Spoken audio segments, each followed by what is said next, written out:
The question is, it continues to not be a certainty all the time. Doubts appear. I guess that's a contrast in a way as the answers come in. Well, in time you will come to trust more. Here's what we've noticed with those of you who are just beginning to first even desire it to begin with, and then to begin to allow it. Here's what we've noticed.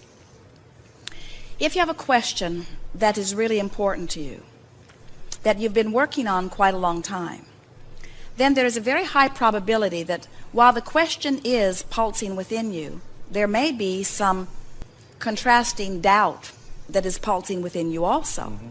And when you are receiving from source energy, the resistance that's within you has to subside. In other words, you have to get up to speed with the energy. And the thing that's a little tricky about that is that if you're in a situation that is causing you to not feel good, and we're exaggerating that just for sake of explanation here, if you are in a situation where you're worried about something or really not understanding something that you want to understand, you are not vibrationally up to speed with the answer that you hope to receive. That's the reason that the process of meditation is so helpful in opening this passageway, because when you meditate, you quiet your mind. When you quiet your mind, you stop thought. When you stop thought, you stop resistant thought. And when you've stopped resistant thought, then your vibration raises and you can begin to hear. So the most effective way, if you are one person who is wanting to ask the question and receive the answer, you have to remember that step one of the process is to ask. Step two is the answer comes. Source is doing step two. Step three is you must be in the place of vibrationally allowing the answer. Well, when you have a question and you're doing step one, and you are aware that you don't know the answer, now you're not a vibrational match to allowing the answer to come in. So for Esther, it was very nice because Jerry was the one with all of the questions. Esther was just bipping along, living happily ever after. She really did not have an unfulfilled question in her being. And Jerry was brimming with unfulfilled questions. That was the magic that brought Abraham to the two of them. Jerry could not get enough of his questions asked, and Esther was in a place where she could relax and just allow the answers to flow through.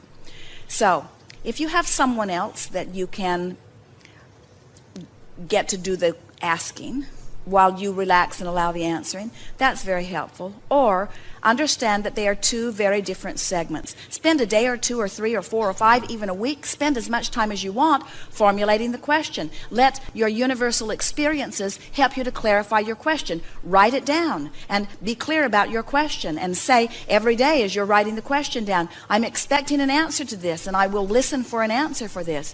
And then one day, once you're certain that you've got your question in a very clear place, then sit and bring yourself into a quieted place of receiving.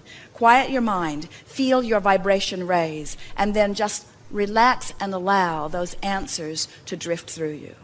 And in time, you will be able to receive clearly, and you will not have any question about the authenticity of what you're receiving. It's important for you to do it and relax in doing it, and then do it more and relax in doing it. The more you do it, the more confident you will be. Esther received us clearly in the first moment that she began receiving.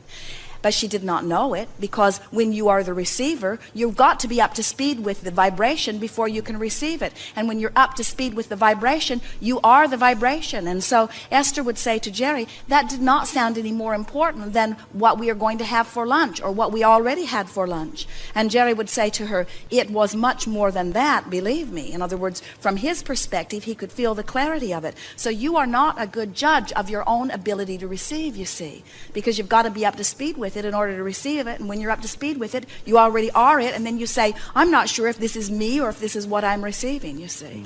There is only one thing that we want to guide you about, and that is, as long as you are feeling good in the receiving of it, and by good we mean elated or joyful or interested or enthusiastic or passion, as long as the vibration that you are feeling as you are receiving feels good to you, then know that you are up to speed and that the source of what you're receiving is something beneficial. If you are receiving warnings, if you're ornery, if it comes from this place of fear, then you are not picking up from source energy, because source energy is not delivering that kind of information.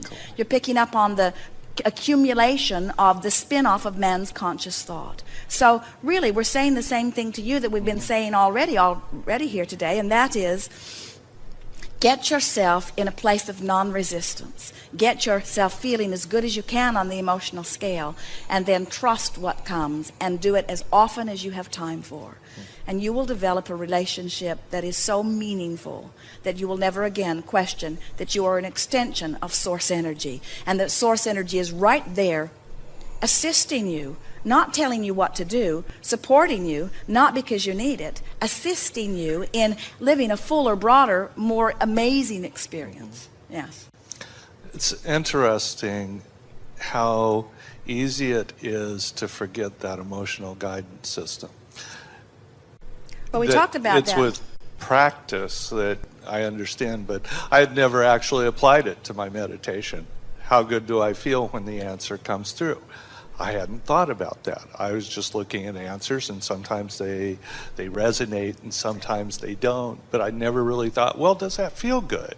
And well, a lot of people, when they're asking a question because they're in a dilemma, so they've got the dilemma vibration going on.